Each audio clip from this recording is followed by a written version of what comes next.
It's 94.7 FM Blair Radio, our nonprofit news brought to us by RVR Bank. Thank you for RVR Bank being great sponsors of ours.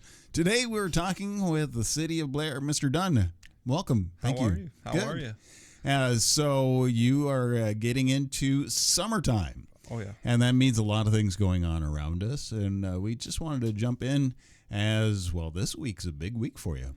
Yeah, it's going to be busy. Reminder to everybody about the city fireworks. So up until July 2nd, you can light them off from 8 a.m. to 10:30 p.m. And then July 3rd and 4th, it goes 8 a.m. to 11:30 p.m. Also a big reminder, we do have the fireworks show coming up on the 4th. So on Friday night, come up here to Dana and watch the fireworks show. It's always a good time.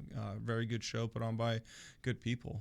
And just a quick reminder, the weekend, it's an unusual having the 4th of July on a Friday and then you have the weekend after that. Lighting fireworks off through the weekend. No, technically city ordinance, you end Friday night. So that is a good reminder with the weekend coming. It's weird with the holiday to start it and you have a couple days to recover, but no fireworks are technically not in the ordinance. So if you're lighting them off this weekend, the police can be called. They can come out and talk to you, and could end up leading to tickets if it's a habitual thing if you keep doing it. All right. So just a quick reminder on that. Want to make sure everybody is abiding by that, because it almost thinks, wow, it's the beginning of the weekend, so we have all weekend. But no, just make sure that you celebrate the fireworks and then recover the rest of the weekend and enjoy that. Exactly. It looks like it's going to be hot, so you might need a day or two to cool down. Yeah. So I was looking at the forecast. A little chance of rain on Friday. Is there a rain date? As of right now, there's not. We're keeping an eye on it. I know the weather, the rain, they keep saying is going to roll in more overnight, so midnight, 1 in the morning. So we'll keep an eye on that. Mm-hmm. If there is going to be a rain out date or anything and we make that decision, just check the city social media and then website would be the best place for it, which also could tie me into our alert system. We can use our alert system to send out a non-emergency alert, let everybody know that way. So that'd be a good thing to sign up for. Yeah, so you have an alert system. I want to make sure people are aware of that. Yes, our emergency alert system, we partnered up with Washington County. They've had it for the last couple of years. We went into a partnership with them. It's through AlertSense. You can sign up on our website. You put in your name, your address, and then what kind of alerts. Do you want weather alerts? Do you want other emergency alerts? Whatever it may be. And then there's also an app to download. The big difference between the two is the app goes off your geolocation. So if you're down in Omaha and something happens in Blair, you won't know unless you have signed up and put your address in, because then they'll use that address as a physical location of where the alert needs to go. So you can stay in the know. That way when you go on vacation or something and you're out of town, out of state, you can still get an alert saying, oh, we have a power outage or something like that. Your house is about to get hailed. No. Yes. So. The cool thing about it is the weather alerts through it are tied in with the National Weather Service, so they get issued, at the same time that our public first responders find out about it as well, so they're very quick on it.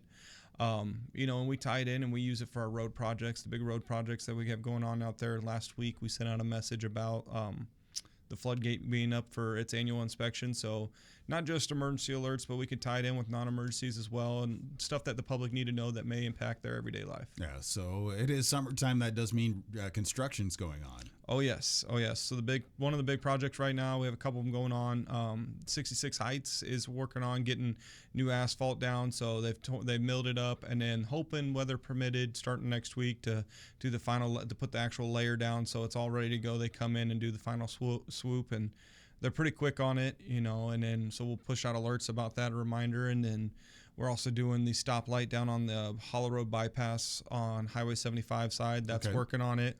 I think people will really love that. Oh, yes. So. Fire department side of me would love that as well. Stoplights might be a little delayed due to manufacturing and delay by the contractor, so they might not actually be up until the fall, but we'll have them in place and ready to go so we can throw them up quick. Street lights on Highway 75 going down to the newly named Anthony Way, County Road P35A. So getting some more light to Highway 75, all about safety in mind. That's what the city's doing it for, to provide some light on that highway there with a lot of traffic going in and out of the warehouses and so forth. And the great way to be able to keep in track and touch with all of this stuff is the alert system. And then go ahead and go be a part of the city council, right? Oh, yeah, exactly. City council meetings are great. A second and fourth Tuesday of every month come in.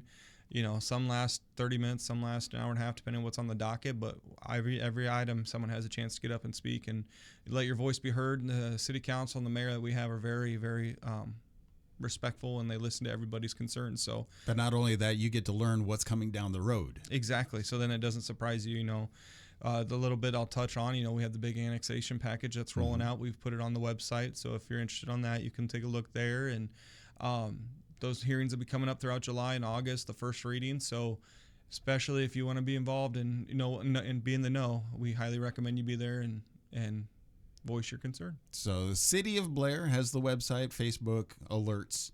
Go and sign up. And of course, make sure that you're well aware. And again, that's all tied in also with Washington County. So you have kind of a multi-tier, multi-layer of what could be affecting you. Oh yeah, I mean Washington County. Since it's going through Washington County, if you're interested in, say, you live in Blair but you work in Fort Calhoun, you can mark yourself for Fort Calhoun alerts, or live in Arlington, work in Blair, vice versa. It has all the villages, towns, cities in Washington County that you can select, so that way you're in the know. If you just want to know what's going on in Washington County in general, you can mark them all. So yeah, well, Mr. Dunn, a lot of information in a short amount of time, but that's actually kind of help guide people just to go get those alerts. Oh yeah. And so, anything else coming up that you wanted to talk about? Oh, there's just summer's busy. So summer is busy.